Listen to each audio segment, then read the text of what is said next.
Well, basically, I feel like this tour in particular is very important to me because Rachel and Colby and myself, we have so many of the same experiences and so many of the same stories that we even tell on stage.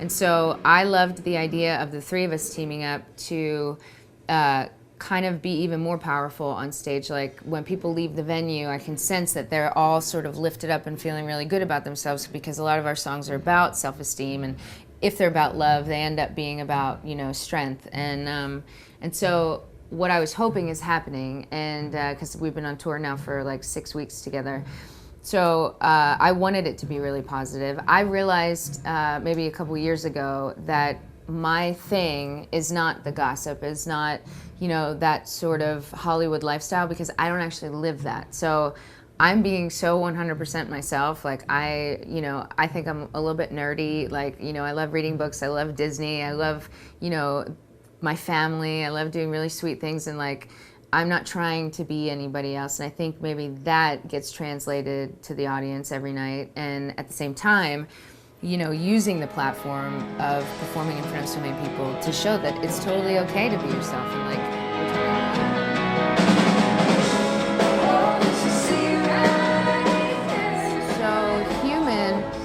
like all my other songs, came out of me having a very big emotion. I normally, when people ask me what I write songs about, it's not just love. It's me being like at an 11 of something, you know, whether it's really good or really bad.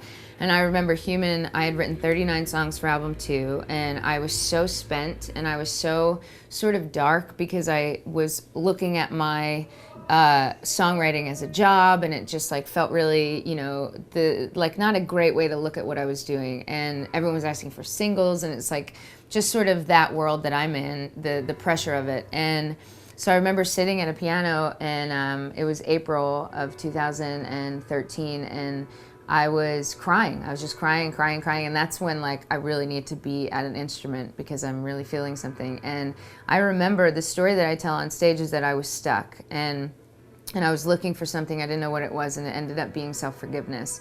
And what that meant for me in that moment was that it didn't matter. It didn't matter what I was, this pressure that I was feeling, because I was good enough just the way that I was just then.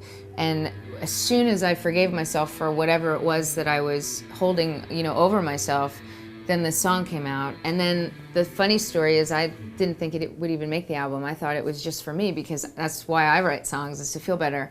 And then I remember showing it to someone, and they had it like an emotional reaction to it, and I was like, oh my gosh. I was like, right, this is what I do. I tell the truth. I just tell the truth no matter what. And so Human for me really helped me get through a difficult part in my life, and also a really important part in this album process for me.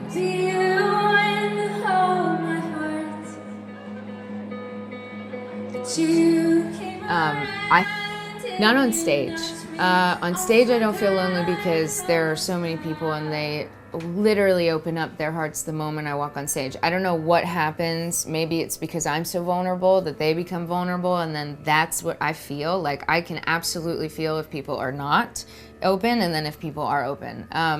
But I've never played a show where everyone wasn't open. You know, I feel like I sort of open up people slowly throughout the whole show, but there's enough of them that are like that from the second I walk out, that I don't ever feel lonely. Also because I love my band and crew so much. So like, even if, you know, everybody was there and not feeling it, I would still feel protected and loved by my band. But I felt lonely many times in my life, and I've written about it, you know. And then when I like to say that when I go on stage, the songs aren't really mine in that moment, you know. I've already gone through the thing.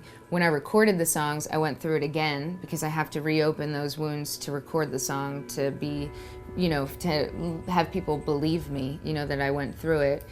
But then when I go out on stage, I'm bringing this experience to everybody who shows up. And so the songs aren't mine, they're theirs. And that's why it's pretty magical.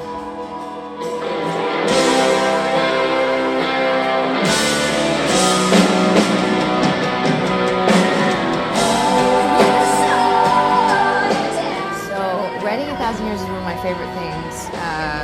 Favorite moments of my life, really. I was a huge fan of the Twilight books, and then I was a big fan of the Twilight movies. But this was like back in 2008 when I was just a waitress, and you know, I was reading these books, and when I signed a record deal with Atlantic Records in July of 2010, I walked into their offices and they had all the soundtracks on the walls, like that they had put out, and I didn't know that. And so, like, I mean, they also had like Led Zeppelin and very cool bands that were also great, but I was like, oh my God, I was like, you guys do the Twilight soundtracks? And so when they were doing Breaking Dawn Part 1, I thought that my record label was just sort of being nice, like, hey, do you want to come and write, a song for the movie because we know you're such a big fan. And so I remember I like fell on the floor, I was like crying, I was so excited. And I went and I screened the film, which I'd never done before.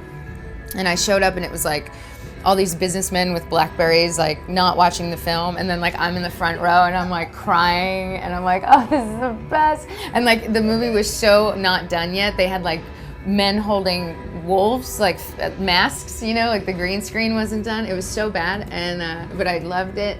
And they asked me to write a song for the wedding, which is what I did. I went straight home, I wrote a waltz. I wrote 1,000 Years in 25 minutes. Like it just fell right out. I wrote it with my friend David Hodges, who he and I have written 17 songs together. We are just a great team. And I even brought him to the movie so that he would know exactly what we wanted to write. And I went home, wrote it, sent it in, but I thought, because I'd never done this before, I thought a million people write songs for movies. And then I got the call about 6 months later that they've chosen it, but it's gonna go in the credits because they're gonna put it out as a single. So I was like slightly bummed it wasn't in the wedding because it was such a wedding song. But I was like, well, I'm not picky and I'm just so excited to be involved. So they put it in the credits. And my favorite part of the story is that intuitively, people just figured out that it's a wedding song because it went from the Twilight song to one of the biggest wedding songs of that year. This was 2011, and it's still in the top 5 biggest wedding songs now, even in 2015. It's like number 4 wedding song, and they get married to it. So it's so much bigger than Twilight, but I'm so grateful for Twilight because it catapulted my career. I went from like just performing in America to 5 of the 7 continents because of that song. And you deserve it. I don't want to say songwriting is easy because it's so different for every song, but it was like I knew exactly what I wanted to sing about. And even though it is the only song that is not a true story for me, because all of my songs are about my own experience, I loved the love story between Edward and Bella so much. I had read about it and seen all the movies, and like I was just so emotionally invested in it that I was, I think I was perfect for writing that song. I think I can safely say that. And then they came back and asked me to do a 6-minute version of it for Breaking Dawn Part 2. And then that's what's crazy to me. Like my friends and family that know how much I love Twilight are still in awe that I would have the swan song of the whole saga, because it was the last 6 minutes of the final film. They did a montage, and like I went to the premiere of it, and I'm with the cast, and now I'm friends with all the cast members, and it's like, is this real life? Like some days I'm just so unsure that this is actually real, that, because I'm such a fan at the same time. And so to be able to do this song that everyone, when they think of Twilight, they think of this song. And for me, that's just unbelievable because of how much I genuinely love it. Is it time and place? I do not have a tattoo on the bottom of my feet, but I have 2 tattoos on my Achilles heels, and they are the most painful spots that I've been tattooed. And I have over 75 tattoos, and they're my #1 most painful spot is the backs of my feet.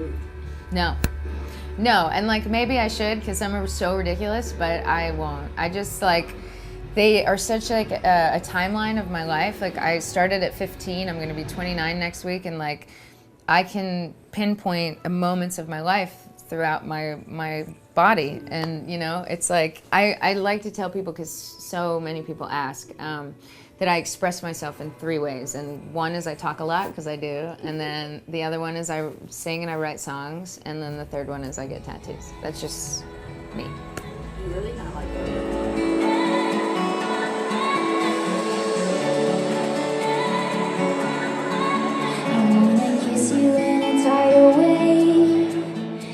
My family makes me the happiest. My niece is the love of my life. My brother and his wife had their first baby a year ago. She's 1 year and 1 month old, and her name is Tesla.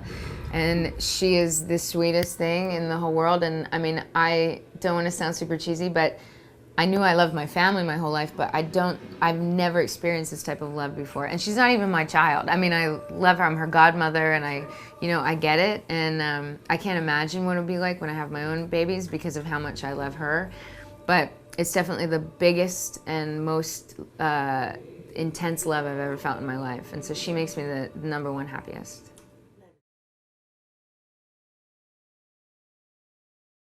Quite possibly, because I write from emotion. If my heart has grown because of Tesla, then I'm going to be writing about that for sure.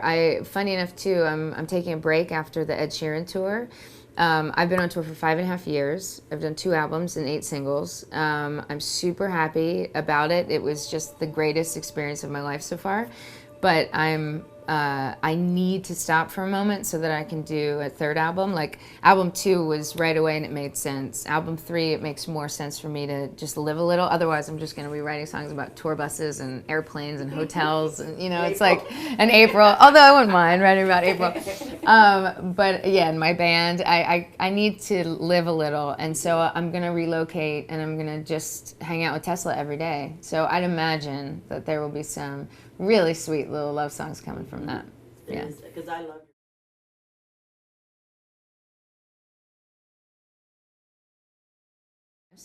And Christmases in my family are huge, and so I've been singing Christmas music since I was 3. It's actually the first music I ever sang was Christmas carols and performed, because my mom would dress my brother and I up in little matching Christmas outfits, and we would sing for the whole family whether they wanted to hear it or not. And we loved it though. It wasn't like stage mommy. It was just like really we loved it so much, and so. I know every single word to every Christmas song ever made. My iTunes Christmas songs, I think I have like 319. Like it's outrageous. And so I wanted to do a Christmas album, but we didn't have time to do a whole album. So because we did it in like July of that year, and so we did an EP, and I recorded 5 of my favorite songs. And then I was like to my brother, I was like, well, we have to write one. Like we've been writing a Christmas song our whole lives, we just haven't done it yet.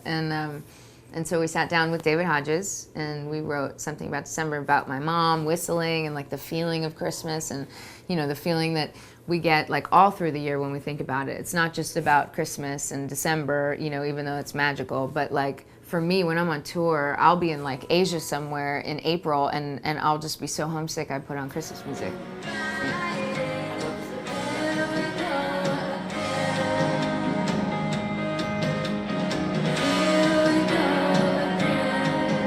Constantly, and the reason why I'm taking a break, or that I say I'm taking a break, is because I'm waiting for that moment where I know what it is I want to say next. And I said I was going to take a break before album 2, and I was on tour with Jason Mraz. It was my 9th tour, and I remember telling everyone, I'm taking a break and I'll see you when I see you. And I got home from the tour, and 12 days later I wrote this song called Trust, which is the first song on Head or Heart. And while sitting at the piano, I had an epiphany, and I was like, oh my gosh, the song is called Trust, and the album will be called Head or Heart, and I'm going to write songs about trusting your head and trusting your heart, and this is what I'm going to say next. And that's exactly what I did. And so for me right now, I don't have that for album 3. Like, I'd imagine, because I'm a writer and because I believe in that it's going to come. But I don't know yet. That's what's so scary and awesome at the same time, because I'm like a planner, so I hate not having plans. But at the same time, there's so much magic in that unknown that, like, I don't know what's going to happen when I'm sitting at home. It could be 12 days after I get home, and then I'll be like, oh, here we go again.